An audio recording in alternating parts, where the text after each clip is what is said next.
તો જય જોહાર, જય આદિવાસી દોસ્તો, હું મિતેશ પરમાર આજે તમને એક વાત જણાવવા માંગુ છું કે આપણા ચેતરભાઈ વસાવા જે આપણા ગુજરાતના વાઘ છે, તો એમના વિશે એક વાત કહેવાનું છે કે એમને અત્યારે જેલમાં પૂરી દેવામાં આવ્યા છે કે કોઈ પણ કાંડ કરીને કઈ બી રીતના કે અટકાયત કરીને કઈ બી રીતના એમને ગમે ત્યાં કોઈ પણ દ્વારા કે કોઈ પાર્ટી દ્વારા કે પ્રશાસન દ્વારા એમને અટકાયત કરી અને બધા આમ જેલમાં પૂરી દે છે ને આમ તેમ કરે છે.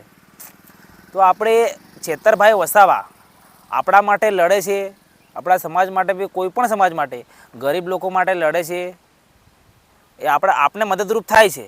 તો આપણે પણ એક નિર્ણય લેવો જેવો છે કે ચેતરભાઈ વસાવા જેલમાં ગયા છે તો બહાર પણ ચેતરભાઈ વસાવા જીવિત છે ને, એમના દિલમાં આપણે રહીએ છીએ ને આપણે એના દિલમાં રહીશું. એટલે ચેતરભાઈ વસાવા બહુ બધા છે. એટલે તમને કહી દઉં કે ચેતરભાઈ વસાવા એક નથી, હજારોની સંખ્યામાં છે. એટલે ચેતરભાઈ જ્યારે બહાર આવશે ને ત્યારે રેલી નહીં, રેલો કાઢશું, રેલો.